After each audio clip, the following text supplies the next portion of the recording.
पुनर्जन्म संसार का एक ऐसा सच है जिसको सबको मानना चाहिए और मानना ही पड़ेगा, क्योंकि पुनर्जन्म नहीं होता तो हम लोग कहाँ से आते, ये एक पूरी सच्चाई है। आइए जानते हैं आज की कहानी में एक व्यक्ति जिसकी करंट लगने से मृत्यु हो जाती है और वो पुनर्जन्म लेकर आता है और बताता है सारी सच्चाई। वो बताता है किस तरीके से मृत्यु हुई और किस तरीके से मेरा जन्म हुआ, क्या उसे भगवान ने बोला, क्या संदेश उसे दिया। आइए जानते हैं ये सारी घटना के बारे में। नमस्कार, मैं महक चौधरी आज आपके सामने जो सच्ची घटना लेकर आई हूँ, ये सच्ची घटना सन 1976 की है। यहाँ राजस्थान में पाली नाम की एक जगह है जहाँ पर एक बच्चा जन्म लेता है, जिस बच्चे का नाम राकेश गौड़ होता है। राकेश गौड़ जो कि सन 1978 तक, यानी कि 1978 में सबको बताता है, सन 1976 में उसका जन्म होता है। 2 साल की उम्र में वो साफ-साफ शब्द बोलने लगता है। वो जब 2 साल का होता है तो वो अपने घर वालों से कहता है कि मुझे अपने घर जाना है।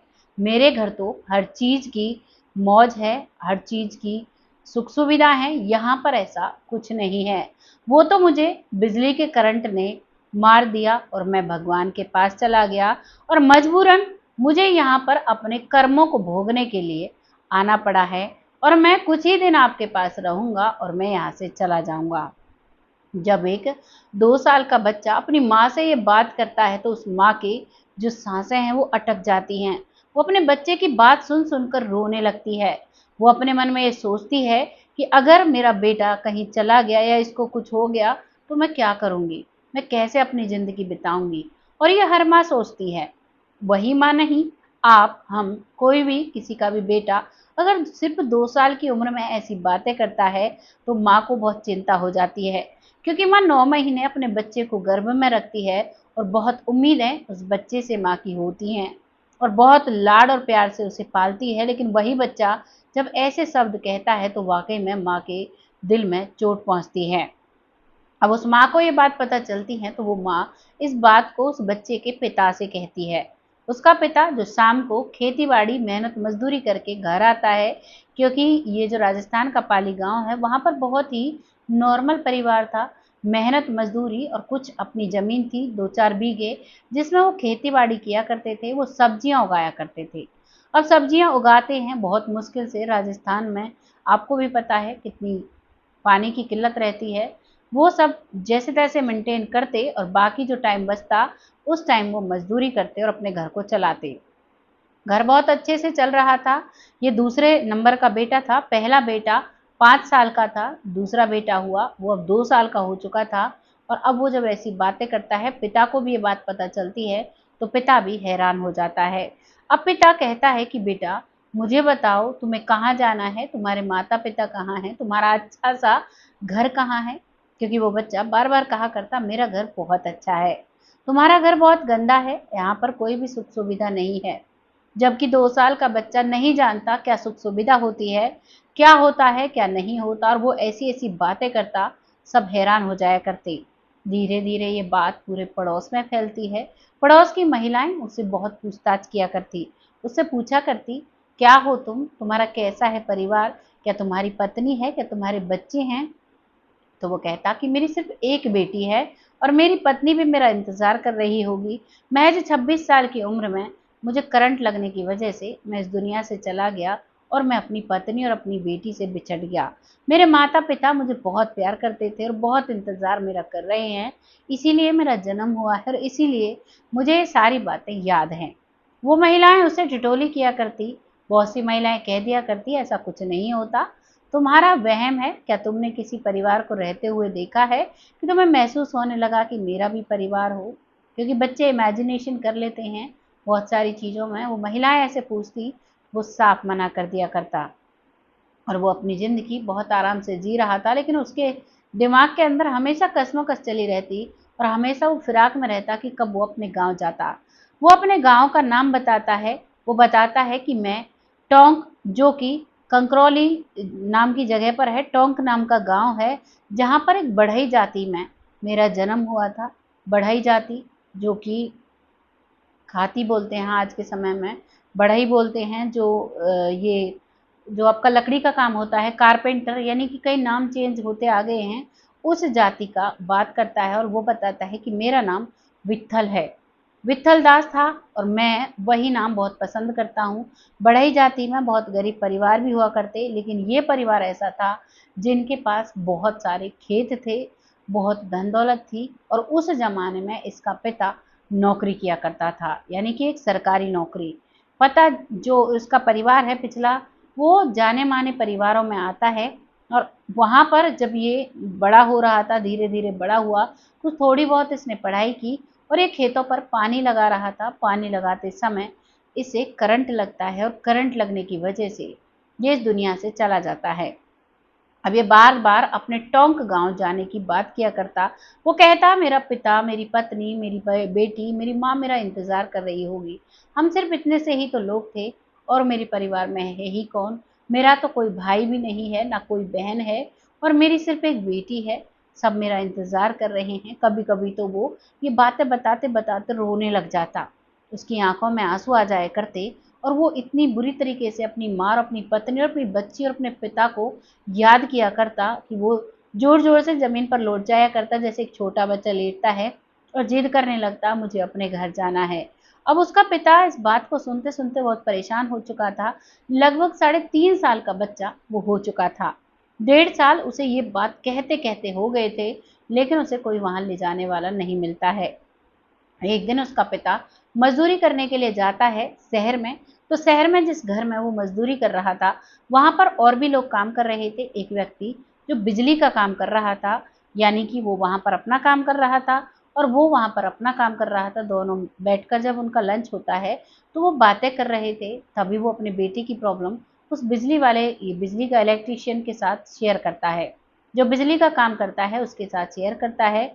और वो इस बात को सुनकर वो चौंक जाता है, क्योंकि वो बताता है कि वाक़ई में बढ़ई परिवार में एक लड़का था जो 23 साल की उम्र में जिसे करंट लग गया था, और जब करंट लगा तो वो चिपका रह गया था। तब मुझे बुलाया गया था, तब मैंने उन तारों को काटा था, तब उसे उस बिजली से दूर किया था। इस बात को सुनकर उस पिता को हैरानी होती है और उसे अब विश्वास हो जाता है कि वाक़ई में मेरा बेटा जो बोलता है वो सच बोलता है। तो वो उसे नाम बताता है, तो वो कहता है वाक़ई में टोंक गाँव में मैं गया था, पहले मेरी वहाँ पर काम चला करता था। जो बिजली वाला है वो ठेकेदारी पर काम किया करता और ठेकेदारी के हिसाब से ही वो पैसे लिया करता।